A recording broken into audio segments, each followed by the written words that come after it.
De nombreuses fois, j'ai entendu des frères antillais faire des réflexions très négatives à l'égard de l'Afrique et des Africains. Mon problème est que c'est le résultat d'une coalition internationale dans le cadre du conflit cosmique où les médias du monde entier se sont ligués contre ceux qui ne sont pas décolorés. Car en réalité, vous découvrirez à travers l'étude, malheureusement, le temps m'est compté, de sorte que je vais faire des raccourcis, mais je veux faire 3 déclarations qui vont vous pousser à réfléchir et peut-être à sonder les Écritures davantage. La première, c'est que la Bible a été écrite pour que les Africains sachent que Dieu est leur Dieu. La deuxième chose que je vais dire, c'est que le peuple d'Israël est un peuple noir. Et la troisième chose que je dirai, c'est que nous, Antillais, descendants d'esclaves, il y a probablement parmi nous des descendants des tribus d'Israël. Alors plusieurs fois nous avons dit, mais c'était pour les Juifs. Nous ne sommes pas Juifs. Nous ne sommes pas Israélites. Je fais la différence entre Israélites et Israéliens. Et qui sommes-nous? Et volontiers, nous nous décrivons comme des païens ou des païens convertis. Mais attention. Pour répondre à toutes les questions que j'ai soulevées, et ne m'en veuillez pas, il faut commencer par répondre à une première question. Où Dieu a-t-il planté le jardin d'Éden? Alors certains me diront toutes sortes de lieux géographiques. Mais si nous lisons attentivement, et j'aimerais, frères, vous dire que lire la Bible n'est pas suffisant. Mais ce qui est important, c'est de sonder les Écritures, questionner notre foi et questionner nos pratiques. Mais j'aimerais vous inviter à lire en Genèse chapitre 2 pour découvrir que le jardin d'Éden était en Afrique centrale. Je pourrais m'arrêter là et vous laisser partir frustré. Et probablement vous posant des questions en vous disant, mais ce pasteur qu'on a invité aujourd'hui, d'où vient-il? Qui est-il? Quel étrange personnage. Mais vous savez, mes amis, je suis né dans l'église adventiste, mais je n'étais pas adventiste quand je suis né. J'ai grandi dans cette église et année après année, j'ai répété ce que dit mon église concernant la parole de Dieu. Mais le Seigneur m'a fait prendre conscience de la nécessité d'étudier la Bible sans préjugés.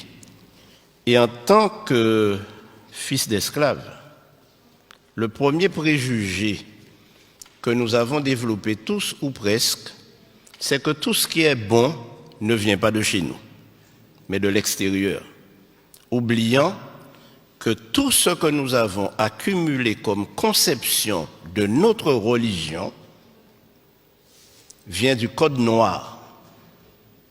Et le Code noir stipulait que les Africains ou les hommes de couleur noire n'ont pas d'âme, ne sont pas capables d'adorer et ils ne peuvent pas avoir un Dieu autre que le Dieu de leur colon, de leur maître. Donc, les hommes de couleur noire ne peuvent pas avoir un Dieu autrement que blanc. Et voilà ce que nous avons cultivé. Et jusqu'à présent, nos enfants, nous leur montrons un Christ blanc, nous leur montrons des anges blancs, et quand nous parlons de Dieu, nous pensons même déjà, nous l'avons déjà coloré en blanc. Mais mes amis, la Bible m'enseigne autre chose, tout à fait autre chose. Et quand je lis la répartition des nations sur terre, je me rends compte que nous sommes tous cousins et cousines. Car nous sommes tous mon cher Max, des descendants de Noé. Tous descendants de Noé, à travers ses fils. Or, le seul fils de Noé qui était un albinos, donc blanc, c'était Japhet. Mais Sem et Cam, ou Ham, puisque Cam c'est francisé, étaient noirs. Les Sémites sont des noirs. Les descendants de Sem sont des noirs. Et les descendants de Cam sont des noirs. Et c'est la Bible qui le prouve. Dans la généalogie de Jésus, il y a plusieurs Cananéens. Plusieurs femmes cananéennes ont enfanté avec des Sémites ou des Couchites. Vous savez, quand nous lisons la Bible, frères et sœurs, nous ne la sondons pas. Lorsque nous arrivons sur les généalogies, sur le livre des Chroniques, nous passons au chapitre suivant, ou au livre suivant. Mais lorsque nous lisons les généalogies et les chroniques, alors la Bible nous parle différemment et résonne dans notre esprit maintenant qu'il s'agit de nous-mêmes. Frères et sœurs, notre religion n'aura aucun sens si nous nous mettons à imaginer notre religion à travers la religion des autres. Dieu ne nous a pas été prêté par les Blancs, puisque Dieu est le Dieu des Noirs.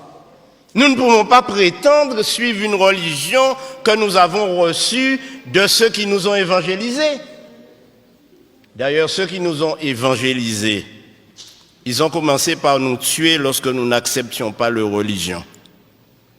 Et j'aimerais vous dire que lorsque les esclaves ont été déportés de l'Afrique aux Antilles, en Amérique et dans les colonies, ils avaient une spiritualité. Ils adoraient Dieu. Ils le connaissaient. Et ce que le Code noir a fait, c'est de leur enlever ce Dieu qu'ils adoraient déjà pour le remplacer par un Dieu inconnu. Je crois que nous devons revenir à la parole de Dieu. Alors, mes amis, Abraham était un noir qui vivait dans un pays noir avec une femme noire, Sarah. Mais la question est, quelle est la couleur de Jésus? Qui ne s'est pas posé cette question? Une autre question pourrait être, mais quelle est la couleur de Dieu lui-même? Bon, je vous dirai, la couleur de Dieu, pour mettre tout le monde d'accord, c'est arc-en-ciel. Parce que la Bible nous dit que personne ne l'a jamais vu, mais lorsqu'on regarde son trône, le trône est entouré d'un arc-en-ciel. Donc on va dire que la couleur de Dieu, c'est arc-en-ciel. Mais j'aimerais vous dire, mes amis, que les choses ne sont pas aussi faciles. Dans le Nouveau Testament, nous trouvons plusieurs Africains. L'eunuque, par exemple, il était de quelle nationalité? Il était éthiopien. Donc il venait du pays de Couche. Maintenant, quel est le plus grand et plus célèbre Africain que nous connaissons? Le plus grand et plus célèbre, plus fameux Africain que je connaisse, c'est Moïse, né en Égypte. Il est né en Égypte. C'est un Africain, Moïse. Un Africain noir. Beaucoup de personnes s'imaginent Moïse à travers le film de Cécile B. DeMille, un vieux blanc, à tête blonde, à cheveux blancs et barbe blanche. Non! Et la raison est simple, mes amis. Moïse a été élevé à la cour de Pharaon pour succéder au Pharaon. Or, nous savons aujourd'hui, et le monde scientifique, les historiens, les théologiens savent que les Égyptiens étaient des Noirs et les pharaons étaient noirs. Alors, Moïse était le plus grand noir célèbre que l'on connaisse. Et ceci a été prouvé par le plus grand savant du XXe siècle africain, qui s'appelle Cheikh Anta Diop et qui a déterminé par ses études et prouvé au monde scientifique que la civilisation égyptienne et noire est la première civilisation du monde. Et aujourd'hui, quand nous parlons, nous disons que l'Afrique est le berceau de l'humanité, n'est-ce pas? Et si le berceau de l'humanité est en Afrique, ça signifie que Dieu a créé Adam et Ève en Afrique. Et quand nous disons que l'Afrique est le berceau de l'humanité, nous oublions malheureusement que l'Afrique a été à l'origine de toutes les sciences, de toutes les connaissances, à l'origine de tout ce que nous avons dans cette civilisation occidentale européenne, mais qui a été détruit lors des conquêtes, et on a cassé les nez de toutes les statues égyptiennes pour qu'on ne voit pas le caractère négroïde. Ainsi donc, mes amis, ne nous laissons pas embarquer, mais puissions-nous cultiver une religion authentique. Mais mes amis, il y a 2 généalogies de Jésus dans la Bible. Une en Matthieu 1er et l'autre en Luc 3. Ces 2 généalogies, je vous invite à les lire, à les comparer, et vous vous rendrez compte qu'elles sont inversées, c'est-à-dire une commence par la fin et l'autre commence par le commencement. Mais pourquoi ces 2 généalogies ont été données? La première, c'est que la généalogie en Matthieu prouve que Marie est bien la mère biologique de Jésus et elle était noire. À la question, mais quelle est la couleur de Jésus? Alors, si je vous dis que je ne sais pas, vous ne me croirez pas, après tout ce que j'ai dit. Mais ce que j'ai découvert en étudiant les généalogies, c'est que toute l'ascendance de Jésus, depuis Abraham, est de lignée noire, sémite et cushite.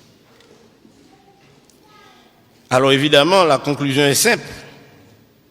Ne me faites pas dire que Jésus était noir, mais si vous me le faites dire, je le dirai. Alors, en Jean 8, 32, le Seigneur Jésus-Christ lui-même nous dit, connaissez ce texte?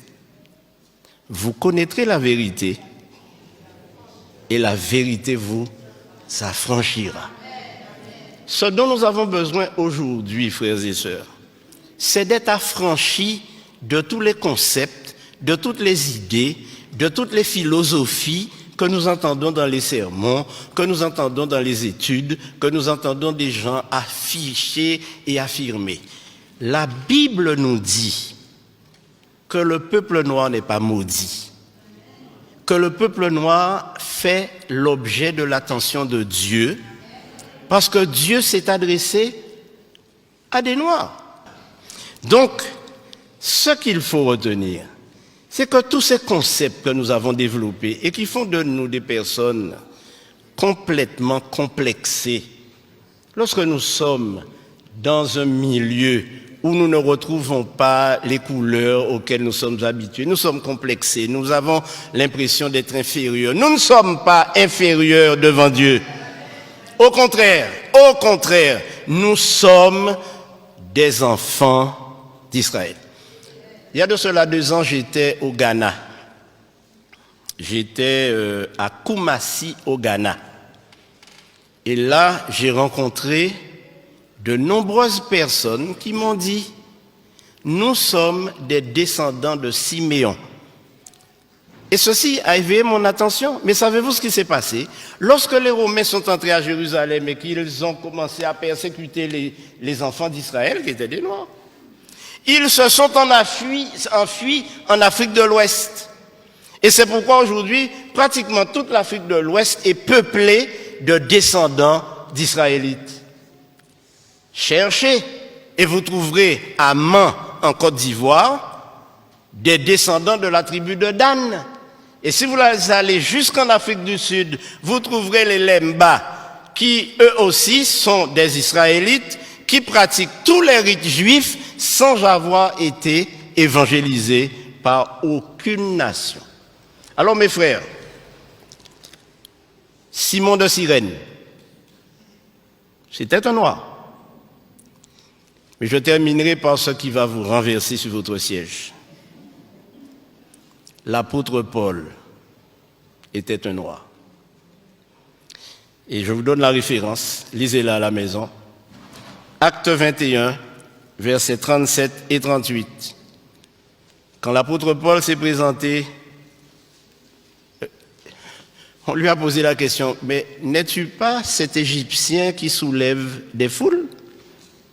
S'il était pris pour un Égyptien, Paul n'était rien d'autre qu'un nègre marron, comme moi-même.